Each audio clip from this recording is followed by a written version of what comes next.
Did you try to get? Did you guys try to trade for Paul George when you was in Cleveland? Yeah, when he was in Indiana. And why didn't it happen? I don't remember.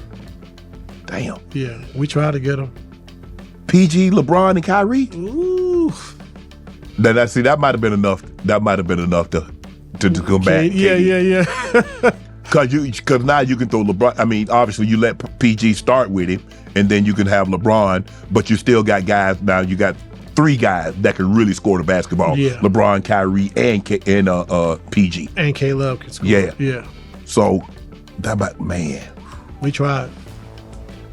Damn. Ooh. You got to answer me this. This is what I want to know. The bubble. Because this is what I got. Man, the Clippers didn't even want to be there. Okay, they wanted to be there when they got the 3-1 lead. Then once they lost the 3-1 lead, they didn't want to be there. I'm like, what kind of bull job is that? Tell who? Am I wrong? So explain to the people that was in the bubble, because I see a lot of people that didn't win try to undermine it. I think who was that said something the other day about it?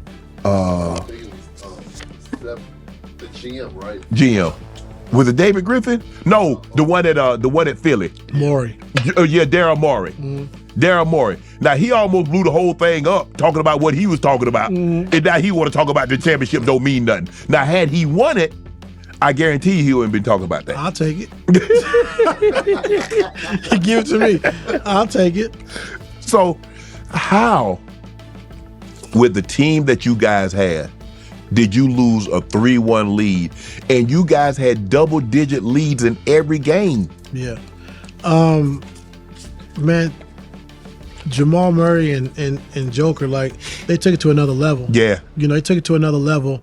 And they played great. I mean, like I said, if you build a 15, 16-point lead, like, you was doing something right. Right. And so they played better than we did, coming down the stretch. And so if you get hot at the right time, like you said, it's tough. And so being up 3-1 and having an opportunity to close them out, and we would have done that. I think we could have won. We could have won the bubble. We could have won it. Yeah. I'd have took it. You took the championship? Doc would have took it. What you mean? Yeah, we took it. But after that,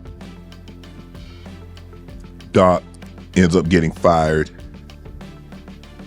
He and PG have a back and forth. PG said, well, I'm not playing the kind of basketball that I want to play. Running, maybe he said, I think he wanted to run pin downs, and Doc had him running flares, or whatever the case may be. Whatever the case may be.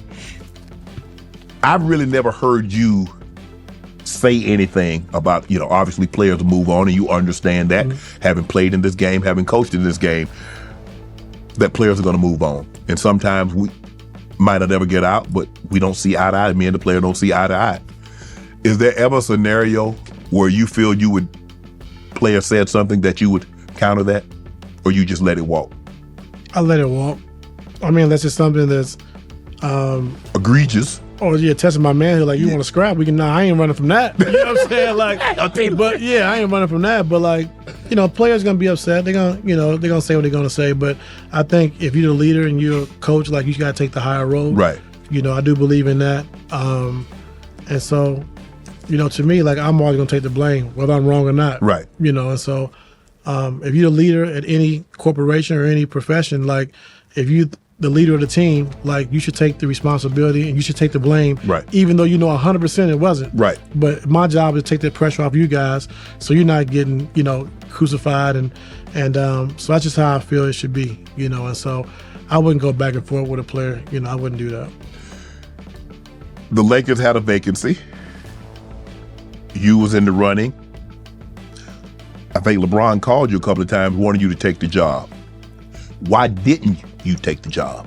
I mean, you played for the Lakers. I mean, I think it's always a good story when a guy can go back and coach the team that he played for. I would have loved it. I mean, it'd been a dream come true. Yeah. Why didn't you take the job? One, they offered me short years. They offered me 3 years, and I wanted to do 5. Right. I guess because they were trying to tie me to LeBron. 2, the money was low, and No. Don't they know the cost of living in LA? Well, I'm saying it wasn't low for me personally, the money. It was low for the head coach and for what it meant to everybody else going forward. Right. It's kind of like, the Players Association. If you take a bad deal, they're going to give us all bad deals. Right. And so I just felt, for me, being a championship coach and being black, right. I thought it was up to me to make sure I set the standard. Got to take a stand. Yeah, if I take a bad deal, then what's everybody else going to get? So a worse deal. Yeah, a worse deal. So I just thought it was up to me, to make sure I did that. Right. And then, it's hard because, loyalty is tough, but then I couldn't pick my coaching staff. Well, they wouldn't let me pick my coaching staff. So they was going to pick my coaching staff for me. And so I had to leave a lot of guys behind. Which, whoa. What you mean? Pick your coaching staff? They wanted to pick my staff for me. So in other words, instead of saying I want to hire, John Drew or this guy, that guy, they're like, no, you got him, and him. Yeah. But you don't know them like that. I knew some of the guys. I mean, it wasn't a thing where I didn't like the guys they wanted me to hire. My thing was just leaving guys behind. Right. Like, so if I'm fired and my guys are out of work, then, I get a job and just say, oh, forget them and just leave them behind. Like, we won a championship together. Right. Like, went to 4 straight finals together. Yes. Like, you know what I'm saying? Yeah. And so what we've done, we showed it worked, and so I just felt that wasn't something that I wanted to do. And so those 3 things kind of, nipped it in the bud, and, we went, it wasn't no bad blood. Like, it was what it was. It wasn't. And then, Monty Williams. Yeah.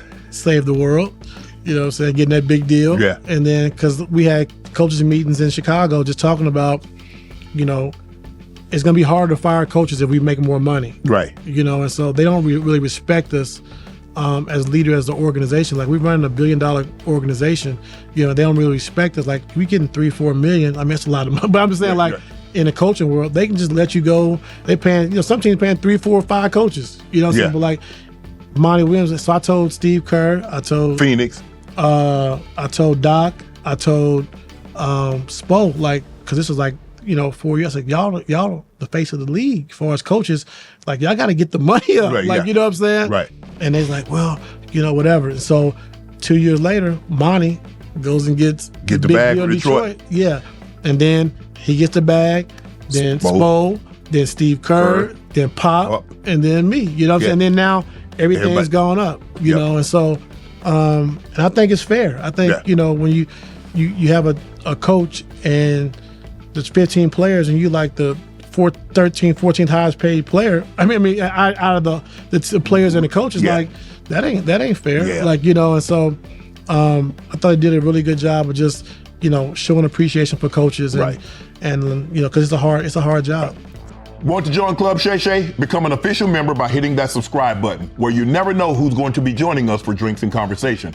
Don't be late to the party, because we like to do something before 2 something.